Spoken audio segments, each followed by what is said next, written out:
नमस्कार, आप देख रहे हैं खबर दोपहर। मैं हूं आपके साथ विभा उपाध्याय और बुलेटिन की शुरुआत इस वक्त बड़ी खबर के साथ। प्रशांत किशोर का बड़ा बयान। सीएम नीतीश कुमार पर प्रशांत किशोर ने सवाल उठाए हैं। सीएम नीतीश को प्रशांत किशोर ने अहंकारी बताया। जातीय गणना पर भी प्रशांत किशोर की तरफ से सवाल उठाए गए हैं। सीएम नीतीश को अहंकारी प्रशांत किशोर बताते नजर आए। जातीय गणना पर सवाल उठाया उन्होंने। जातीय गणना से समाज बंट रहा है।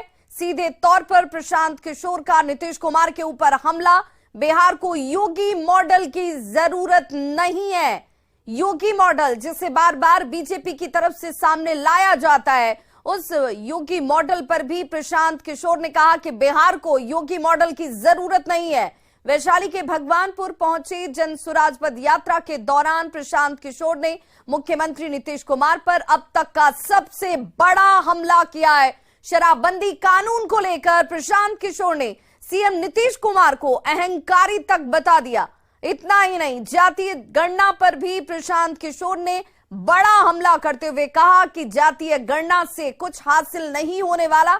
ये जरूर होगा कि समाज में विद्वेष और बंटता हुआ समाज जरूर नजर आएगा। यहाँ बच्चों के पढ़ाई का व्यवस्था नहीं कर रहे हैं लोग। यहाँ शराब आपके बेवकूफी की वजह से, सरासर नीतीश कुमार के बेवकूफी और उस आदमी के अहंकार की वजह से सैकड़ों लोग अवैध शराब पीकर उनकी मृत्यु हो रही है। इस पर आप कुछ बोल नहीं रहे। जातीय जनगणना में उलझ गए।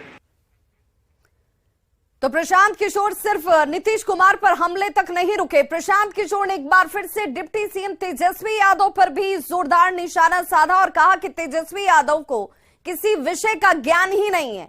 उन्होंने कहा कि आरजेडी से ज्यादा अपराध करने वाले और अपराधी लोग देश की किसी भी पार्टी में नहीं है। अभी जीवन में कुछ ना पढ़ा ना कुछ समझाओ, क्या बोलेगा? वो खाली बकवास करेगा खड़ा होकर। किसी विषय का ज्ञान है नहीं। दूसरे पर खाली ये कभी जाति के नाम पर, कभी धर्म के नाम पर, कभी भाजपा हटाओ। आप पूछ रहे रोजगार नहीं है तो कहता है भाजपा को रोको।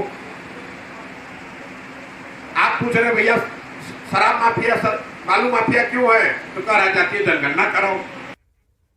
तो इधर प्रशांत किशोर के बयान पर आरजेडी और जेडीयू दोनों ने ही पलटवार किया है। आरजेडी ने प्रशांत किशोर को अपनी भाषा पर नियंत्रण रखने तक की चेतावनी दे दी, तो जेडीयू ने प्रशांत को शुद्ध बिजनेसमैन करार दिया। जेडीयू ने सीएम नीतीश पर पीके के बयान को आपत्तिजनक बताया है।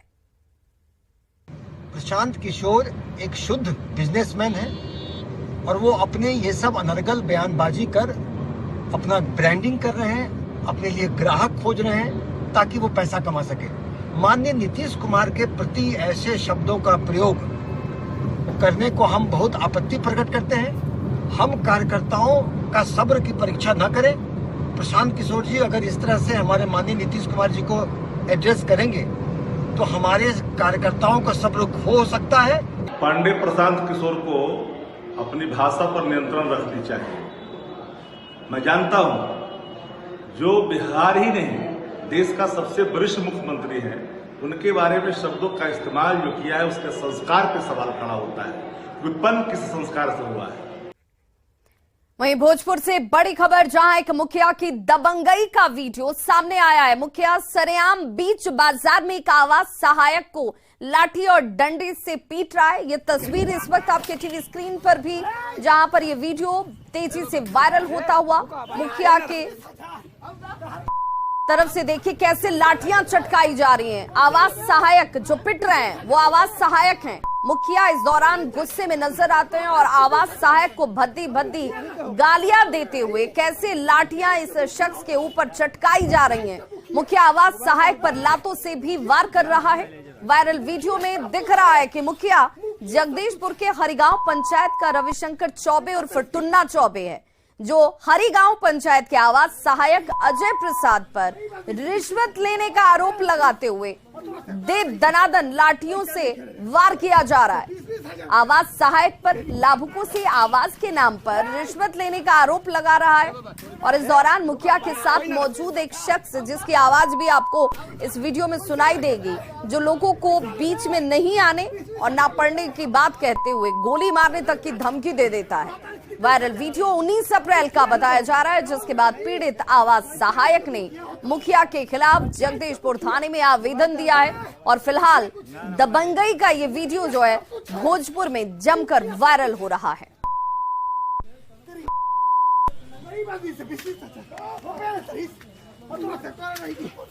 पैसा नहीं करेगा 20,000 रुपए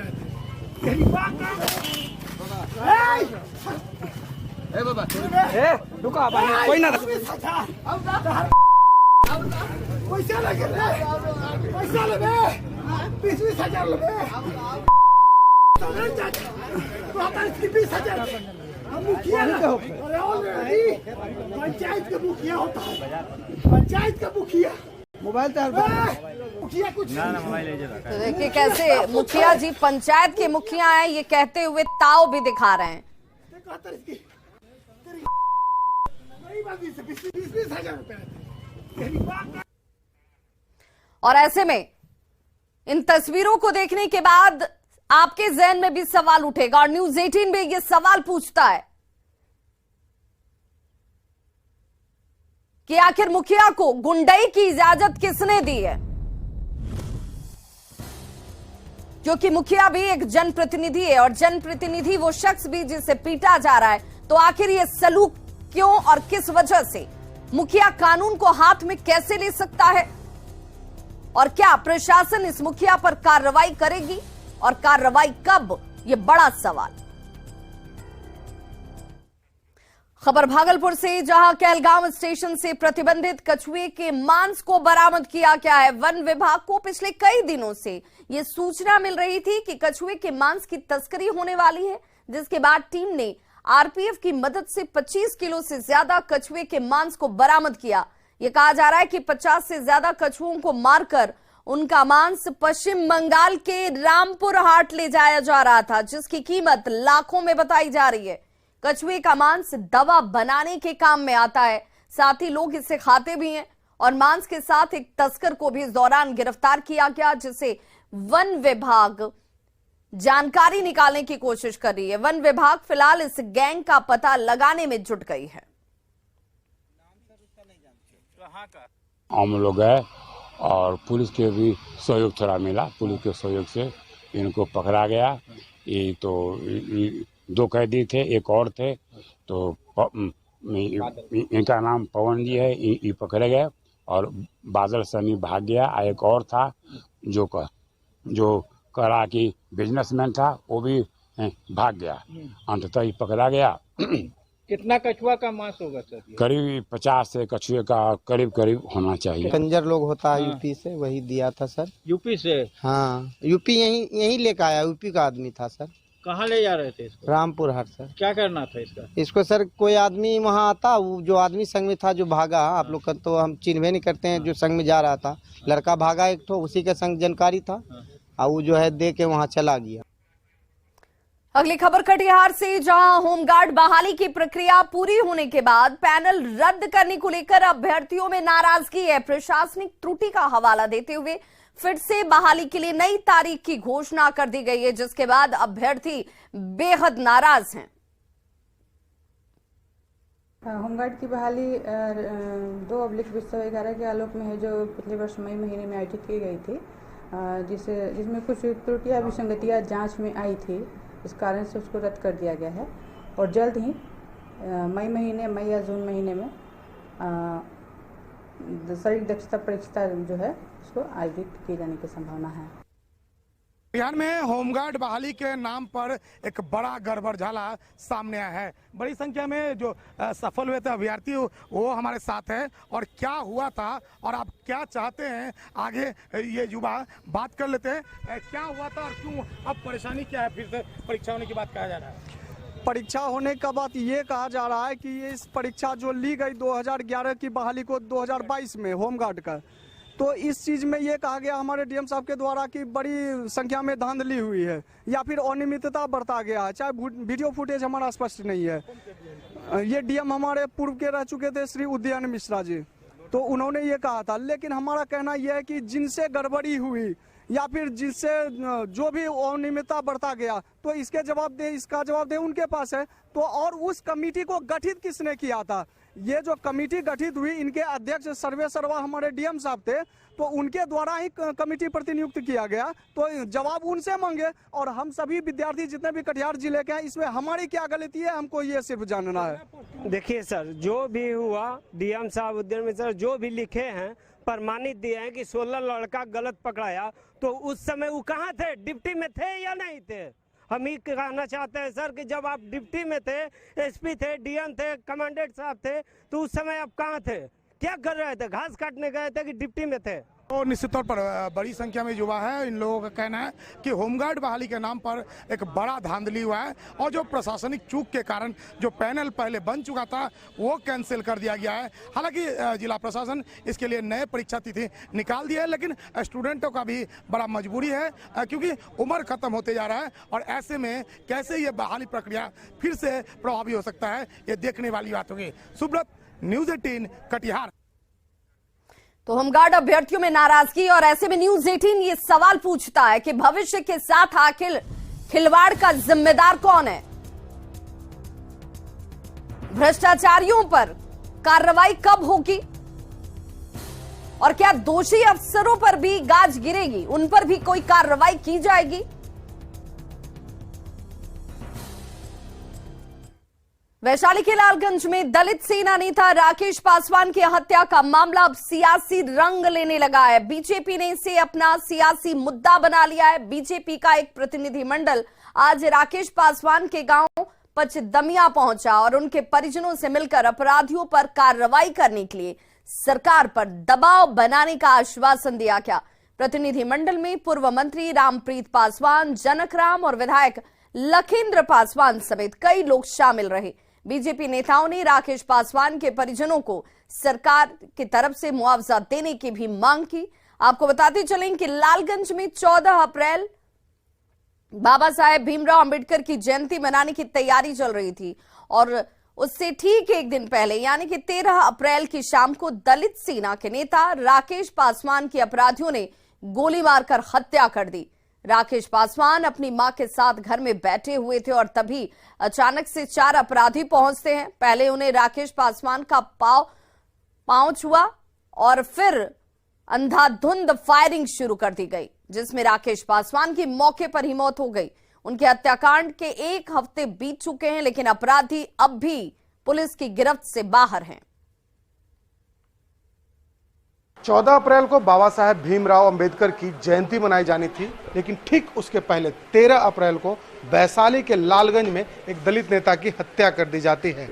राकेश पासवान स्थानीय दलित नेता, और ख़ास तौर पर काफ़ी चर्चित लोगों के बीच में वो रहे हैं, और देखिए किस तरीके से उनकी निर्मम हत्या कर दी गई। इसी कुर्सी पर शाम में अपनी माँ के साथ वो बैठे थे। अपराधी आते हैं, उनका पाँव छूते हैं, और पीछे से एक साथ कई गोलियां उन पर चलाई जाती हैं। मौके पर ही उनकी मौत हो जाती है। हमारे साथ उनके परिवार के सदस्य हैं, उनके भाई हैं, उनके पुत्र हैं। इन लोगों से बात करेंगे। बोले कि कौन है, चिल्लाए, बस वो हम पर भी ऊपर से, हम लोग भी ऊपर से, हमारे ऊपर भी ऊपर गोली चलाया।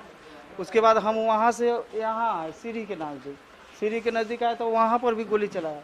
फिर वहाँ से मेरा साथे भतीजा था, वो हमको धक्का देके, ऋतिक था, हमको धक्का देके वहाँ गिरा दिया, तो वहाँ भी एक गोली लगा। फिर वहाँ से हम इसको हाथ खींचकर फिर हम भागे हुए वहाँ आए। तो लोग आ रहे हैं, सिर्फ देख कर चला जा रहे हैं, अपना अथी करने के लिए। हम लोग के फैमिली के साथ कुछ नहीं हो रहा है।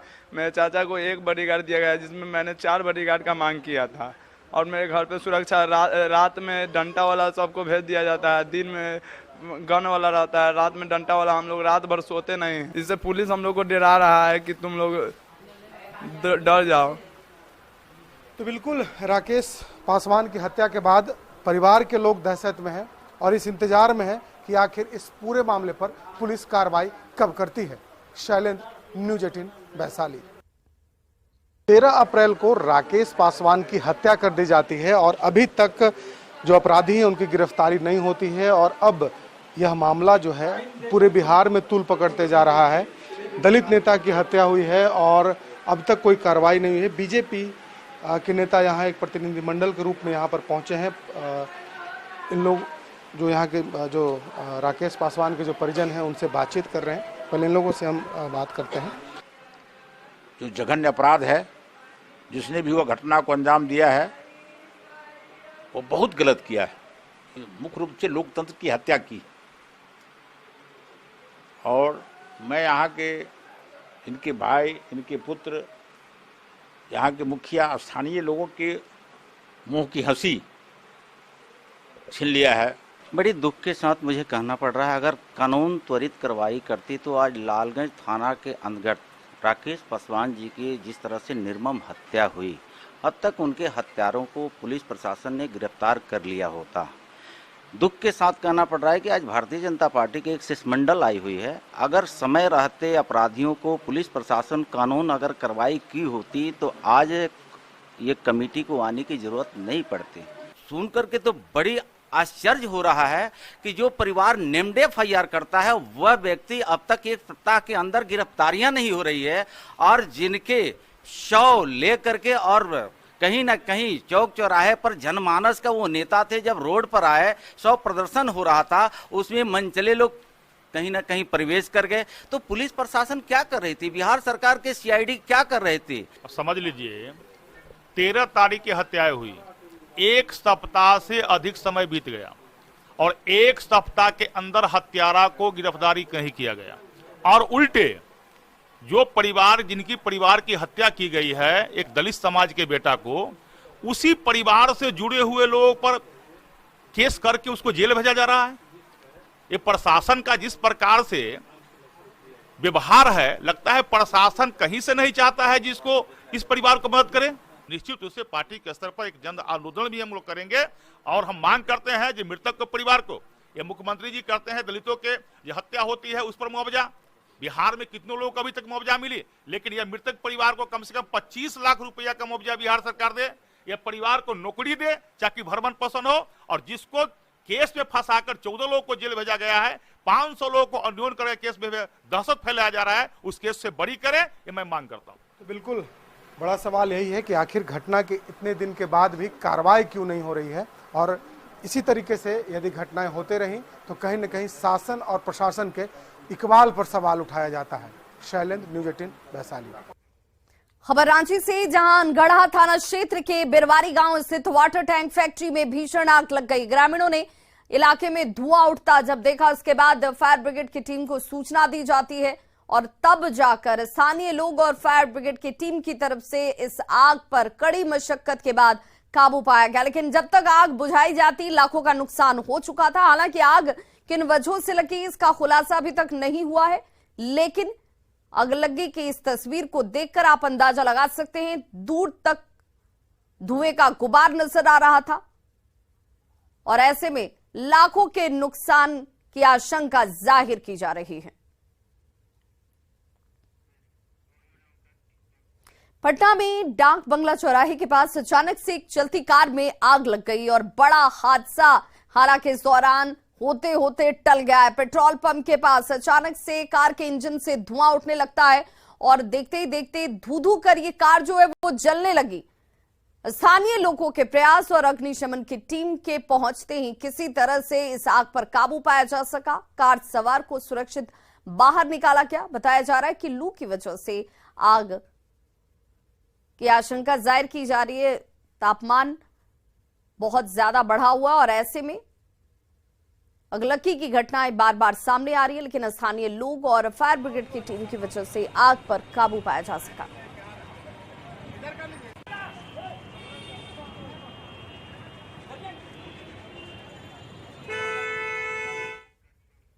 देश के जाने माने उद्योगपति और रिलायंस समूह के चेयरमैन मुकेश अंबानी का जन्मदिन छपरा में बड़े ही धूमधाम से मनाया गया। इस अवसर पर सरयू नदी के घाट पर सैंड आर्टिस्ट अशोक ने मुकेश अंबानी की खूबसूरत तस्वीर बनाकर उन्हें जन्मदिन की बधाई दी। इन आकर्षक तस्वीरों में आप देख सकते हैं कि किस तरह से छपरा शहर के दक्षिण हिस्से में सरयू नदी के घाट के किनारे अशोक ने मुकेश अंबानी की उत्कृष्ट तस्वीर को उकेरा है और सैंड से ही मुकेश अंबानी का नाम और हैप्पी बर्थडे भी लिखा गया है। अशोक के इस तस्वीर को लेकर उनकी खूब चर्चा की जा रही है, लोग इसे बहुत पसंद कर रहे हैं और उनके हुनर की जमकर तारीफ कर रहे हैं।